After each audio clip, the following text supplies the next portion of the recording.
Hey, what's up everybody? Welcome to FoundFlix. Yes, I did get a haircut. Hopefully it doesn't throw it off without any of the dirty hippie vibes. And on this Dating Explained, we'll be looking at the ridiculously twisty psychological thriller The Perfection, where a troubled music prodigy and a new star pupil embark down a sinister path. That's a pretty dang vague plot description because it's almost impossible to talk about the bulk of the movie without spoiling things, as it goes into a number of directions story and tone-wise throughout. I honestly gotta say this one didn't work for me much at all. It's really all over the place in every sense of the word. Balancing multiple genres like horror, mystery, and revenge thriller isn't necessarily a bad thing, but it's almost like only dipping its toes into each genre, and this makes the movie feel muddled and never really delivering in a satisfactory sense on the many genres it navigates. It's really just a bunch of stuff jammed into a blender with no consideration of how it comes together, relying more on cheap tricks and shocks than actually delivering a real story. That's just the way she goes a lot of times when it comes to Netflix originals. Most of the time there's a reason it didn't make it to theaters, but the streaming giant's only concern is giving people a never-ending barrage of content, and for them that's all it really takes to serve its purpose. And this will be another case that I will do what I can to break down the movie's many twists and convoluted story. So let's check out the apparently completely insane world of private music conservatories in The Perfection,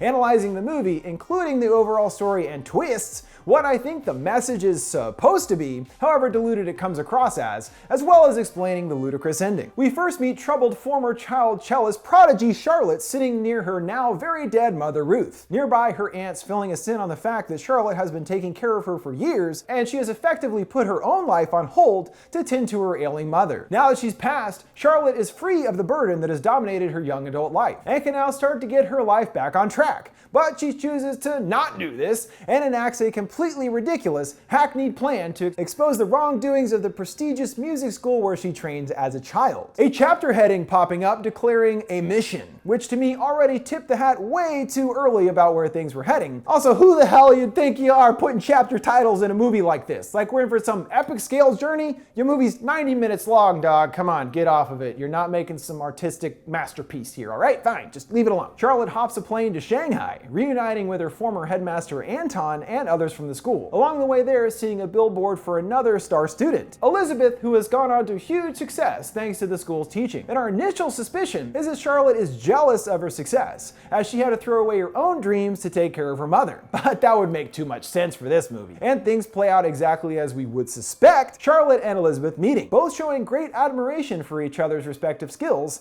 and even doing a duet performance together to Anton's delight. Though Charlotte is hesitant to play after so much time away, encouraging words from Lizzie convince her to do so. Also here spotting a music note tattoo on her back. When asking Charlotte if she still plays, she says she does, but that it took years. Lizzie also relating to this. Now that she's on her own, she is playing music for herself rather than to impress her teachers, who always push them to achieve perfection. Though Lizzie says she wouldn't ever leave the school, calling them her family, the two obviously have a lot in common. So perhaps the two aren't destined to be enemies after all. Although we get our first glimpse that Charlotte isn't quite on the level mentally here, seeing brief flashes of her in a bathtub cutting her wrist, then at a psychiatric hospital getting her head shaved, followed by healthy doses of electroshock therapy. Again, really making it seem like she went cuckoo and has revenge on her mind. Coming downstairs before the performance, they are disturbed by a man suddenly getting violently ill, throwing up repeatedly and falling to the floor, though he brushes it off as nothing too serious. Looks pretty serious to me, bro. What is that yellow shit coming out of your face? And we learn that there's a contagion that spreads via the air in the south of the country, where Lizzie just was scouting students with Anton. Hopefully she doesn't catch it too. Their duet performance is simply magnificent, and the former student's relationship quickly turns romantic after a night out dancing. Charlotte afterwards revealing that she hasn't been with anyone before her, thanks again to having to take care of her mom. Lizzie realizing she's her first, and it's looking like a real relationship is starting to blossom between the two. Lizzie inviting Charlotte to join her on a rough and tumble vacation, getting off the grid, far away from everyone and everything. Seeing here that Charlotte has a matching note tattoo just like Lizzie's. Which brings us to chapter 2 for whatever reason, Detour. Finding Lizzie hungover from a long night of drinking. Thankfully, Charlotte has the cure. Ibuprofen and more booze. Yes, that's always the answer. Surprisingly, this cure-all doesn't work, and Lizzie only gets more ill, but refuses to give up on her vacation time. Charlotte offering that maybe some food might help, especially if it's the most unappetizing food I've ever seen in my life. I mean, yeah, I wouldn't want to eat that in particular if not feeling well. Though they have Burger Kings in Shanghai or something, yeesh. She wasn't kidding about taking the less than luxurious luxurious direction for her vacation, climbing aboard a dirty old bus. And Lizzie only gets worse, complaining incessantly. She's offered more pills from Charlotte, downing a handful of them, yet still somehow doing no good. Lizzie's suddenly consumed by the need to go to the bathroom, and after about 10 minutes of screaming and Lizzie freaking out over and over again, they get the bus driver to pull over, giving us the pure joy of watching her poop and vomit on the side of the road. Ah, lovely stuff. They still allow her back on the bus, this sequence becoming repetitive and dragging on way too long. As she's about to puke again, she's unable to get the window open and vomits right onto the glass. Shockingly seeing there's a whole bunch of maggots crawling around up in her throw up, now somehow freaking out even more. I didn't think she could actually, I didn't know there were more levels of freaking out beyond where she was, worried that she somehow got the same contagion the man had they saw last night. Once she starts yowling and scratching at her skin, saying she can feel something crawling inside of her, that's enough for them to finally get kicked off the bus. Of course, in the middle of nowhere and miles away from medical attention, which it seems is exactly what Charlotte was hoping for, thinking she's going to die, in particular after seeing bugs crawling around underneath her skin, which proceed to tear their way out. Charlotte has a solution to get rid of them, pulling out a cleaver and telling her she knows what she has to do. I don't know about you, but I always carry a cleaver around when I'm on vacation. Just in case you might need to amputate a limb, you never know. It's just good planning. Good thinking, Charlotte. As she takes the blade to her hand and chops it off, we begin to rewind through events, leading to our first horribly convoluted plot twist. Beginning with that morning, where we see that Charlotte didn't give her ibuprofen, but some of her mother's pills, with clear side effects listed like vomiting and hallucinations. A little sticker even saying the effects are made more severe with alcohol. Later grabbing the cleaver from that restaurant they stopped at, which is still a little weird. Excuse me, I just need to go over here for a minute. Oh, nothing, just grabbing this cleaver, don't mind me. Along with pretending to see the bugs in Lizzie's vomit, all these hallucinations were caused by the drugs, which became much more severe after taking that massive second handful of them. And seeing her Googling how to make a tourniquet means that she also lied about there being no cell signal. Jeez, what didn't she lie about? So she's been playing her this whole time, with the obvious intent of getting her to cut her hand off, effectively ending her career in a moment as a cellist, which is a pretty awful thing to do. And yet this early portion of the movie, where it seemed like maybe it was going to be about a virus outbreak or something, is definitely the strongest part of the whole thing. And it really only begins to go off the rails even further as the story continues 3 weeks later back in the States. At the Back Off Academy, their newest student is being brought into the fold. The young Zhang Li, who was the winner of the event in Shanghai, who was taken to meet Anton in an extremely important room, it turns out. A converted chapel that has the best acoustics in the world, according to him, where only the best and most talented are given the opportunity to play, taking years of studying and teaching to even possibly have the honor of performing here. Aren't you impressed? I sure am. That night he's awoken to a mysterious person at the gate who doesn't respond. And it's Lizzie waiting in the shadows, who for some reason is acting all spooky,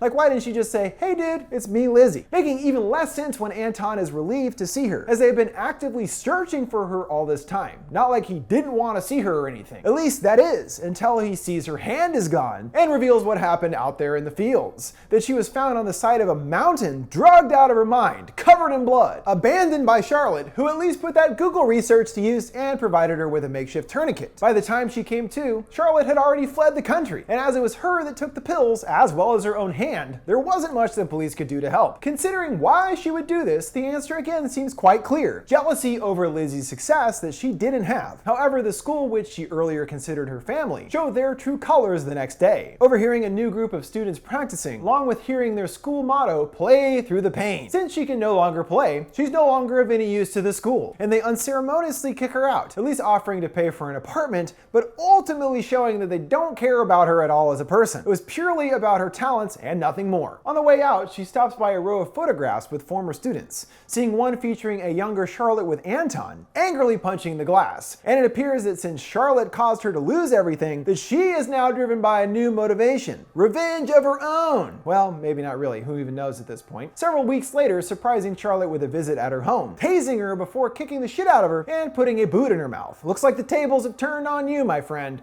Though, as usual, what we think is going on isn't accurate. And later Lizzie arrives back at the school with something she thinks they might want: Charlotte, who she has kidnapped in her trunk. I'm not sure why she thinks they would have any interest in Charlotte, but sure, whatever, just go with it, because this allows Charlotte to reveal her true intentions with Lizzie and starting to peel back the layers of abuse that have been going on at the school. She wasn't jealous, she affirms, but in fact trying to help Lizzie.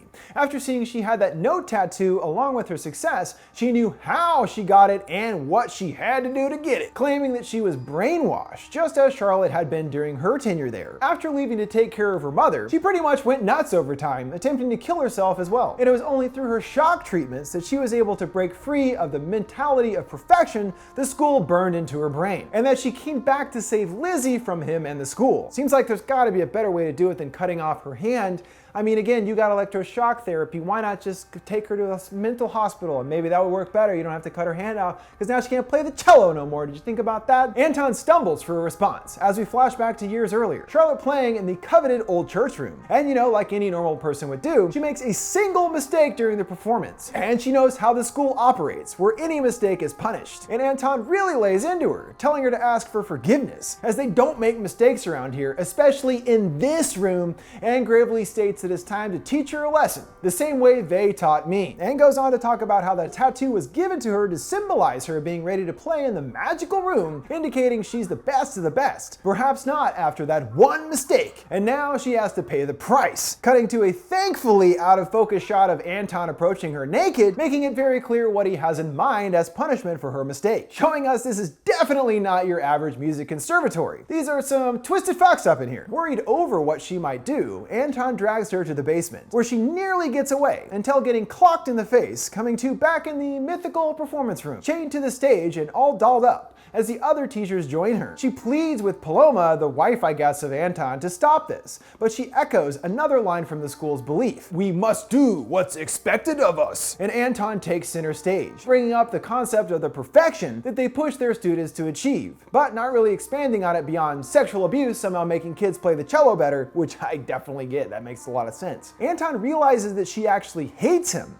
but he defends his actions, saying that all he ever did was believe in her, and it was thanks to them that they achieved greatness, just as his father taught him. What? The implications here are pretty immense and gross, which are quickly glossed over like many aspects of the movie. Like, I get that they're trying to teach the kids how to play the cello, but why does that need to involve sexual abuse as punishment? And then I think more and consider, okay, so how many super prodigies does this system actually even produce? Anton specifically mentions Charlotte and Lizzie as his best proteges ever by a long shot, so there doesn't seem to be that many students that even make the cut to playing at the church in the first place. And no mention is ever made of any other successes from the program, despite its seemingly well-regarded pedigree. The question is, why is that? They haven't even done much as far as successful students with their ridiculous system, so why are they so prestigious after all? And wouldn't word get out pretty quickly about what their form of punishment is? I don't know, everything's just starting to get really sloppy, folks, though they don't consider it an abuse. Turning the question to Lizzie, asking if she felt abused, and she puts on a face of that not being the case, saying to play that music, to achieve the perfection was a gift, and the time has come for Charlotte's high-stakes performance. If she performs the piece with no errors, Anton will let her go free. But if she messes up, they will take out punishment, as established. But not on Charlotte, he threatens. Instead on the young girl Zhang Li, which is pretty effed up once again. We're talking about the cello here, guys. Who really cares that much in the long run, right? Golly. It's not worth all this ritualistic shit, in my opinion. Charlotte performs the complex piece admirably, yet still misses one note, and thusly does not achieve the perfection. Only little Zhang Li claps when she finishes, the mood in the room quite somber as we consider what happens next. Yet Anton forcefully dismisses the girl, saying he wouldn't take out her mistake on the child. And after all, he's not just some random pervert. She doesn't have the little music note tattoo, and she has to be invited to perform for them as a vessel of God. There are rules here, people. It's a whole thing, not just sexually abusing children. Get it right. Come on, guys. I'm talking about art. Although Charlotte will still have to to pay for the mistake. Anton instructing the other weirdo teachers Thies and Jeffrey to get him when she's done biting. They descend upon her, and they really seem to relish what they're about to do. But it's Lizzie who wants the first go, preparing to shove her stump all up in her business. Suddenly the others falling ill, collapsing to the ground, and the two kiss passionately. They were in on it together the whole time. Enter massively convoluted plot twist number 2. It's time to rewind again, going all the way back to when Lizzie took Charlotte from her home. And see, there was more to their conversation than what was presented earlier. Lizzie saying she should kill her right now for taking her hand, but ultimately that she came to realize she was right about what she said. Cutting to a double flashback, a very certain sign of quality screenwriting. Going even further back to when Lizzie cut off her hand, the two having a conversation before she left her on the side of a mountain to die, basically, that she had to save her, as she was in Anton's grasp, just as she had been. Since she considered them her family, Charlotte knew that she wouldn't want to escape on her own and needed a true reason that they would never want to see her again, i.e. losing her precious cello playing hand, saying that what Anton did wasn't love but torture, promising that unlike him, she would be there the next time she needed her. Which brings us back to Charlotte's house. Lizzie admitting that the bizarre act of losing her hand did cause her to see the light and break free of the school spell, vowing that she has to stop all of them and asking for her help. Again, okay, sure, just the whole cut off my hand things, water under the bridge, drug me, whatever, who cares, pretend to seduce me, fall in love with me. I don't care about it, we gotta get these fools at the school. Which brings us back to now. The two joined together to destroy Anton, who is waiting in his office, greeted by Paloma, stumbling in silently to his confusion. And a record skip scratches on its classical jam, replaced by a song about two bad bitches or whatever, and the girls enter, pushing Paloma to the ground, seeing a knife protruding from her back. Lizzie scoffing that she was so drugged up she didn't even feel the knife, and warns Anton that they're here to cut off his balls and sell them as trinkets. Okay, definitely going more over the top now, I see. Charlotte commands her to attack, sicking Lizzie on Anton with the cleaver, followed by her slashing at him with a knife, in the struggle falling to the ground, flashing back to the horrific memory of naked Steven Weber. Anton gets the knife, stabbing right through her arm, which was pretty gnarly, and Lizzie gets him in the back with the cleaver, stopping him in his tracks, and beats him for all of his victims with a fireplace poker, though they're only getting started on their collective torture, returning to the precious chapel performance room, finding they have amputated Anton's arms and legs, sewing his mouth and eyes shut to boot, and the two step on stage, playing the cello together as the movie ends. Okay, I get that working together they were able to destroy their abusers, which is admirable, get it, I understand that. But honestly, at this point with the movie, I was hoping for something way more over the top that might actually stick with you in the end. So I had my own little idea about something to add at the end that I think is just perfectly stupid enough. So he's got his mouth and his eyes shown up, but not his ears. It's already ridiculous seeing the girls working together to play the cello, but what should have happened is after they play, Anton, who can still hear again, is so moved by their working together that he begins to weep as they have finally achieved the perfection that he and his family have longed for so many years. But nope, it just ends, hastily and without making a particular statement about anything. Which brings us to the conclusion of this ending explained for the perfection. Obviously, I didn't like it much at all, and I'm sorry if you disagree, but when it comes to this one, I just couldn't look past it having one of the sloppiest scripts for a movie I've seen in quite some time. It would be nice if Netflix would operate some kind of quality control with their content, but clearly, again, that's not even their purpose. They're just trying to crank out a never-ending pile of stuff to feed the machine. Oh well, all hail the mighty algorithm once again. Netflix, bless you. There'll be 1,000 more movies I'll have to watch in a week. What did you guys think of The Perfection and its ending? Think I'm being way too picky about things? Yeah, you're probably right. Let me know your thoughts in the comments below. Make sure to like, subscribe, and follow. Thanks for watching FoundFlix. See you next time.